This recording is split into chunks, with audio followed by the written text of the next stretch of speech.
मैं एक शांत पवित्र आत्मा हूँ। मैं अपने अंदर की दिव्य शक्ति को महसूस कर रही हूँ। एक शांत पवित्र आत्मा। ओम शांति।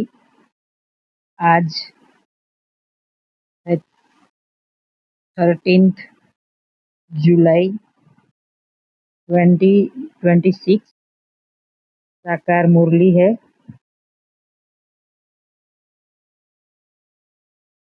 मुरली का सार है, मीठे बच्चे, बाप जैसा निरहंकारी और निष्काम सेवाधारी कोई नहीं।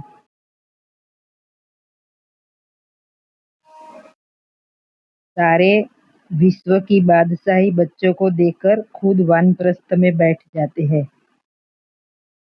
तो बाप शिव बाबा निरहंकारी और निष्काम सेवाधारी है, उनके जैसा कोई नहीं। इसका अर्थ है कि वो हमेशा निराकार रहते हैं, आकार लेते नहीं, तो अहंकार में आते नहीं। जो भी उनका कार्य है विश्व परिवर्तन का, तो वो अपनी परम स्मृति में रहकर करते हैं कि ड्रामा में जब दुनिया पुरानी हो जाती है तो नई दुनिया बनाने का मेरा पार्ट है। ऐसे आकर निरहंकारी बनकर सेवा करते हैं, निष्काम, उनका कोई कर्म और फल का बनता नहीं। तो वो निरहंकारी और निष्काम सेवाधारी, उनके जैसा कोई नहीं। सारे विश्व की बादशाही बच्चों को देकर खुद वानप्रस्थ में बैठ जाते हैं। प्रश्न: बाप का कौन सा पैगाम तुम्हें सारे विश्व को बताना है? उत्तर: सभी को बताओ कि तुम दुख हरता सुख करता के बच्चे हो। तुम्हें कभी भी किसी को दुख नहीं देना है। तुम सुखदाता बाप को याद करो, उन्हें फॉलो करो तो आधा कल्प के लिए सुखधाम में चले जाएंगे। यह पैगाम सबको देना है। जो इस पैगाम को जीवन में धारण करेंगे वह 21 जन्मों के लिए माया की बेहोशी से छूट जाएंगे। तो जो शिव बाबा आकर जो हमें सिखाते हैं, पैगाम देते हैं, तो बाबा कहते हैं तुम्हें भी सारे विश्व को बताना है कि सभी को बताओ कि तुम दुख हरता सुख करता के बच्चे हो। परमात्मा शिव दुख हरने वाला है और सुख देने वाला है, तो हम उनके बच्चे हैं, तो हमें भी किसी को दुख नहीं देना है। सुखदाता बाप को, बस उस बाप को याद करना है, उन्हें फॉलो करना है। तो आधा कल्प के लिए हम उनके जैसे बनेंगे तो सुख धाम में चले जाएंगे। ये पैगाम सबको देना है, और इस पैगाम को जो धारण करेंगे वो 21 जन्मों के लिए माया की बेहोशी से छूट जाएंगे। गीत है हमारे तीर्थ न्यारे है। ओम शांति। मीठे मीठे रूहानी बच्चे इस गीत का अर्थ तो समझ गए। हम आत्माओं का वह बाप है, मुख्य है ही आत्मा। अभी तुम बच्चे जानते हो हमारी आत्मा परम पिता परमात्मा के सन्मुख बैठी है। तुम्हारी सोल सुप्रीम सोल के सामने बैठी है। तुमको तो अपना शरीर है, इनको लोन लिया हुआ शरीर है। शिव बाबा को अपना शरीर नहीं है, वो आते हैं प्रवेश करते हैं, तो लोन लिया हुआ शरीर है। तो बाबा यहाँ आत्मा का पाठ पक्का करा रहे हैं। जो हम देह भान में आ गए हैं, खुद को ये देह समझ के पूरा दिन चलते हैं, तो बाबा कहते मुख्य है ही आत्मा। तुम्हारी सोल सुप्रीम सोल के सामने बैठी है, उन्होंने लोन लिया हुआ शरीर है उनका। गुरु लोग मनुष्य को यात्रा पर ले जाते हैं। भक्ति मार्ग के ढेर गुरु है। भारत में तो स्त्री अपने पति को भी गुरु ईश्वर समझती है। बाप बच्चों को समझाते हैं, तुम बच्चे हो ना, समझते हो हम बेहद के बाप के बच्चे हैं। बेहद का वर्षा फिर से लेने आए हैं। अभी हमें सदगति को पाना है। यह तो निश्चय है ना। सारी दुनिया दुर्गति में है, पतित है। पावन होने के लिए बुलाते हैं। तो भारत में कितने ढेर के ढेर गुरु है। कोई को 100 फॉलोअर्स, कोई के 500, कोई के 50 भी होते हैं, कोई के लाखों करोड़ों भी होते हैं। जैसे आगा खा फौजों का आगा का गुरु है, कितने उनके फॉलोअर्स है, कितना उनको रिगार्ड देते हैं। बीरबल कुछ भी करने वाला हो, लेकिन उनका मान कितना है। भक्ति मार्ग में गुरु अनेक है, फिर वह भी नंबरवार होते हैं। कोई की कमाई पद्मों की होती है, आगा खां की कमाई बहुत है, उनको हीरो में तोल कर दान किया था उनके शिष्यों ने। एक तरफ ये और दूसरी तरफ उनका गुरु, ये दान करते हैं। कितने हीरे होंगे, आजकल सोने में तो बहुतों को वजन कर देते हैं। दूसरा प्लेटिनम होता है, वह सोने से भी ज्यादा कीमती होता है, वह भी वजन कर दिया था। गुरु का मर्तबा देखो कितना है संसार में, गुरु का मर्तबा कितना है वो बाबा यहाँ समझा रहे हैं। तो ऐसे गुरु लोग तो ढेर है, अभी सतगुरु को तुम क्या देंगे, उनको वजन करेंगे, हीरे वजन कर देंगे, उनका वजन हो सकता है, उनका खुद का ही वजन नहीं है, शिव तो है ही बिंदी, उनका वजन तुम क्या कर सकते हो। ये तुम्हारा गुरु कितना वंडरफुल है, सबसे हल्का, बिल्कुल ही सूक्ष्म है। तुम्हारा गुरु एक है, तुम जानते हो शिव बाबा तो दाता है, भगवान कभी कुछ ले नहीं सकते, वो तो देते हैं, ईश्वर और दान सब करते हैं। तो समझते हैं दूसरे जन्म में इसका एवजा मिलेगा, कामना तो रखते हैं। अब ये तो है बेहद का बात, इन जैसी निष्काम सेवा कोई कर नहीं सकता। निष्काम सेवा भी कैसी है, बच्चों को विश्व का सुख धाम का मालिक बनाते हैं। बाबा खुद थोड़े ही विश्व का मालिक बनते हैं, उनको कहा जाता है सुख का सागर, शांति का सागर, पवित्रता का सागर। बच्चों को हर एक बात अच्छी रीति समझाई जाती है, एक ही बात से तुमको जीवन मुक्ति मिल जाती है। बाबा से स्वर्ग का वर्षा मिलता है, निश्चय किया बस। बाबा और वर्षे को याद करना है, उनको कहते हैं ज्ञान का सागर। सारा सागर मस्त स्याही बनाओ, सारा जंगल कलम बनाओ, सारा समुद्र की स्याही बनाओ, सारी धरती को कागज बनाओ, तो भी एंड नहीं हो सकती।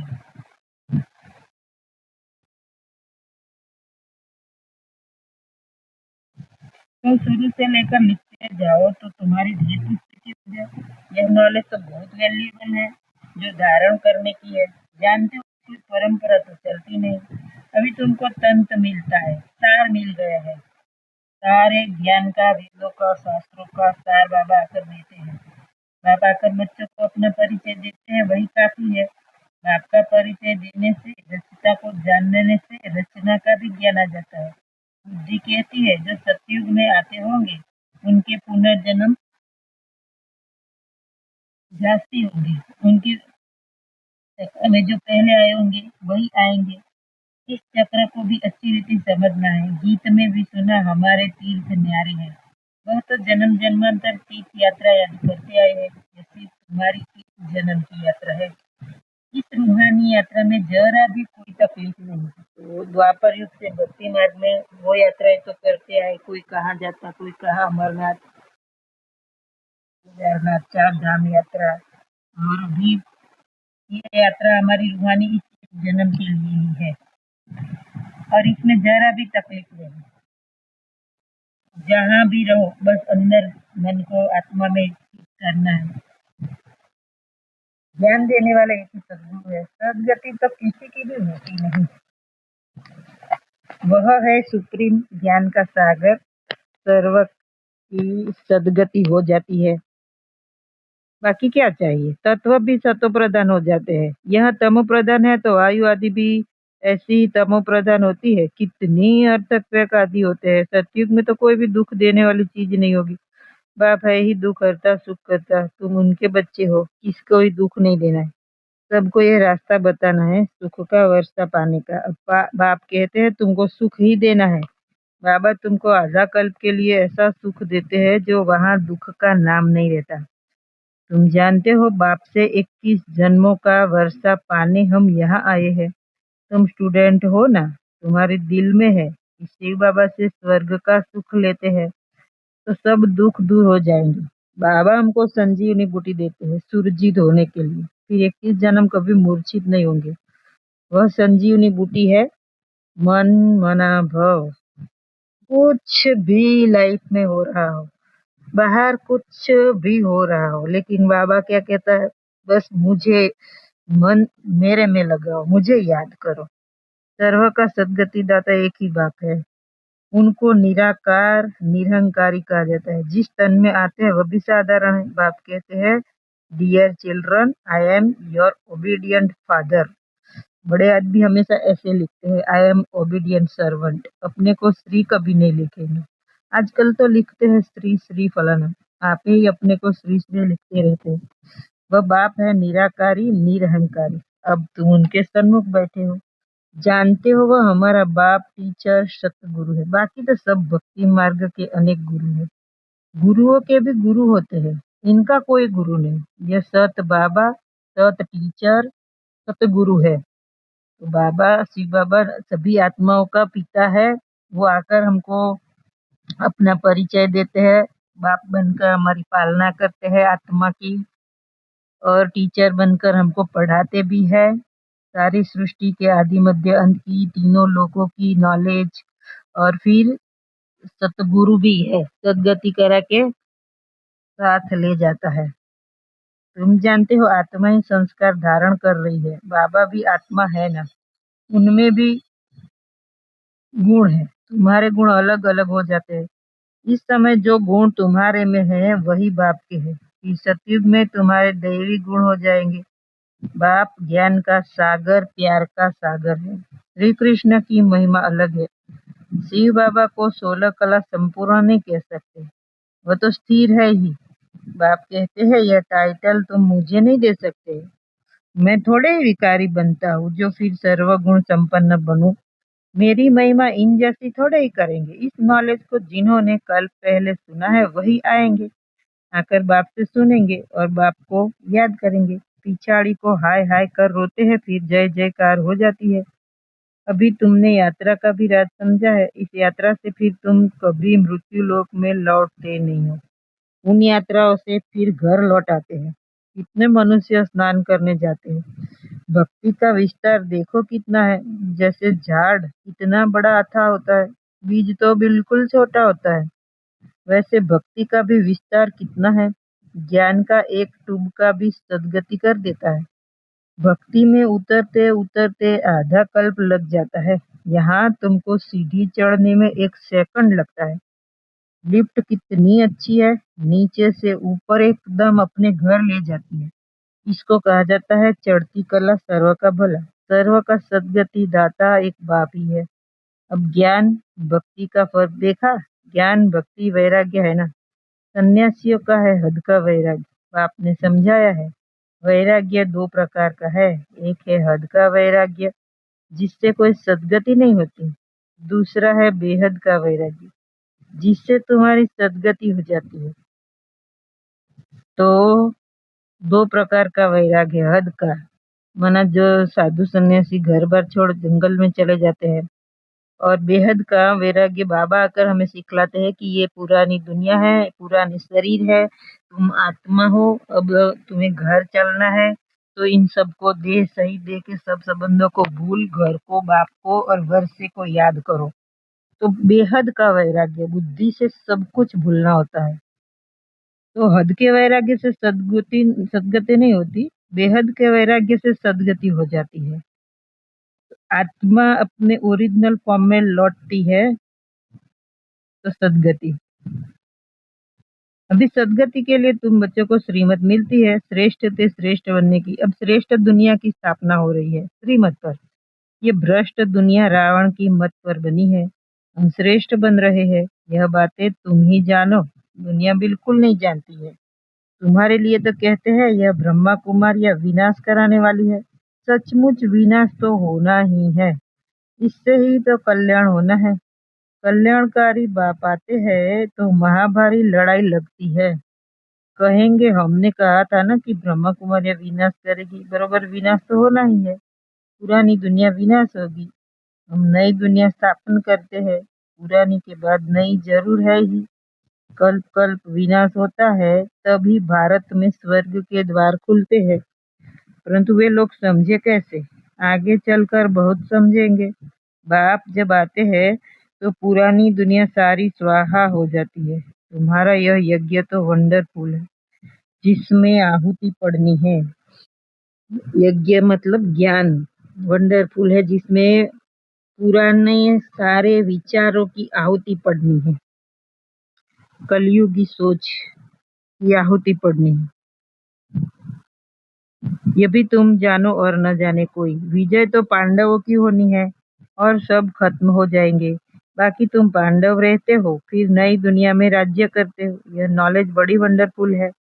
सबका दुख हरता, सुख करता, सदगति देने वाला एक ही बाप है। कितना मीठा, कितना प्यारा बाप है। कहते आए हो मीठे बाबा, आप जब आएंगे तो आप पर हम मारी जाएंगे। मेरा तो एक आप, दूसरा न कोई। इसका मतलब यह नहीं कि घर बार छोड़ यहाँ आकर बैठेंगे, नहीं, गृहस्थ व्यवहार में बल रहो। 7 रोज का कोर्स ले, फिर कहाँ भी जाओ, मन मना भव, बाप को याद करना है और वर्षा पाना है। बस याद की यात्रा में रहना है, इससे ही बेड़ा पार है। यह भी तुम जानते हो, पवित्र रहना है, छी छी खाना आदि नहीं खाना है। मुरली तो मिलती है, कोई समय मुरली नहीं भी मिलेगी, आफतें आएगी, हंगामा आदि हो जाएगा तो मुरली मिल नहीं सकेगी। तुम इन आंखों से जो कुछ देखते हो वह नहीं रहेगा, सब भस्म हो जाएगा। प्रलय तो होती नहीं, दुनिया तो एक ही है, नई सो पुरानी होती है। न्यू वर्ल्ड, ओल्ड वर्ल्ड कहा जाता है। अब तो कहेंगे यह ओल्ड वर्ल्ड है, बाकी थोड़ा समय है। वह कहते हैं कल्प की आयु लाखों वर्ष है, कलयुग के लिए कहते 40,000 वर्ष पड़े हैं, वास्तव में 5,000 वर्ष का चक्र है। तुम्हारी बुद्धि में सारी नॉलेज है, मनुष्य तो बिल्कुल पत्थर बुद्धि है। एक्टर्स होकर ड्रामा के क्रिएटर डायरेक्टर को न जाने तो उनको क्या कहेंगे? वर्ल्ड की हिस्ट्री ज्योग्राफी कैसे रिपीट होती है ये तो जानना चाहिए ना। जो अच्छी रीति जानते हैं, बुद्धि में धारण कर औरों को धारण कराते हैं, वह ऊंचते ऊंच पद पाते हैं। बाप कहते हैं जो नॉलेज मेरे में थी वह अब तुमको दे रहा हूँ। ड्रामा प्लान अनुसार मैं रिपीट करता हूँ। मेरा भी ड्रामा में पार्ट है, भक्ति मार्ग में भी पार्ट बजाया। अब तुमको आकर अपना और रचना के आदि मध्य अंत का परिचय देता हूँ। मैं भी ड्रामा के बंधन में हूँ, मैं आता ही एक बार हूँ, अपना परिचय देने और रचना के आदि मध्य अंत का नॉलेज सुनाने। अच्छा, मीठे मीठे से कील दे बच्चों प्रति माता पिता बाप दादा का याद प्यार और गुड मॉर्निंग। रूहानी बाप की रूहानी बच्चों को नमस्ते। हम रूहानी बच्चों की रूहानी बाप दादा को याद प्यार गुड मॉर्निंग और नमस्ते, शुक्रिया बाबा। धारणा के लिए मुख्य सार, पहली पॉइंट, बाप समान ओबीडियंट बनना है। कभी भी किसी बात में अपना अहंकार नहीं दिखाना है, निराकारी और निरहंकारी होकर रहना है। बाप समान ओबीडियंट बनना है, कभी भी किसी बात में अपना अहंकार नहीं दिखाना है, निराकारी और निरहंकारी होकर रहना है। दूसरी पॉइंट, बाप टीचर और सतगुरु के कॉन्ट्रास्ट को समझ निश्चय बुद्धि बन श्रीमत पर चलना है। बाप टीचर और सतगुरु के कॉन्ट्रास्ट को समझ निश्चय बुद्धि बन श्रीमत पर चलना है। रूहानी यात्रा पर रहना है। वरदान, पुरुषार्थ शब्द को यथार्थ रीति से यूज कर सदा आगे बढ़ने वाले श्रेष्ठ पुरुषार्थी भव। पुरुषार्थ शब्द को यथार्थ रीति से यूज कर सदा आगे बढ़ने वाले श्रेष्ठ पुरुषार्थी भव। कई बार पुरुषार्थी शब्द भी हार खाने में व असफलता प्राप्त होने में अच्छी ढाल बन जाता है।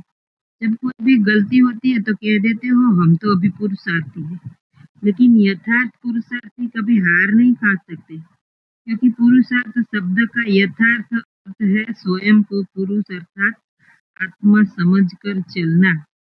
ऐसे आत्मिक स्थिति में रहने वाले पुरुषार्थी तो सदैव मंजिल को सामने रखते हुए चलते हैं, वे कभी रुकते नहीं, हिम्मत उल्लास छोड़ते नहीं। स्लोगन, मास्टर सर्वशक्तिवान की स्मृति में रहो। यह स्मृति ही मालिकपन की स्मृति दिलाती है। मास्टर सर्वशक्तिवान की स्मृति में रहो, यह स्मृति ही मालिकपन की स्मृति दिलाती है। तो मैं मास्टर सर्वशक्तिवान हूँ, तो सारी शक्तियाँ इमर्ज होगी, तो उसी स्मृति में रहने से हम मालिक है ऐसा याद आएगा। ये अव्यक्त इशारे। ज्वाला स्वरूप स्थिति में रह शक्तिशाली याद का अनुभव करो। कोई भी कार्य करते व बात करते बीच बीच में संकल्पों की ट्रैफिक को स्टॉप करो। कोई भी कार्य करते व बात करते बीच बीच में संकल्पों की ट्रैफिक को स्टॉप करो। 1 मिनट के लिए भी मन के संकल्पों को, चाहे शरीर द्वारा चलते हुए कर्म को, बीच में रोक कर भी यह प्रैक्टिस करो, तब बिंदु रूप की पावरफुल स्टेज पर स्थित हो सकेंगे। जैसे अव्यक्त स्थिति में रह कार्य करना सरल होता जा रहा है, वैसे ही यह बिंदु रूप की स्थिति भी सहज हो जाए, तो यही योग की ज्वाला स्वरूप स्थिति है। ओम शांति।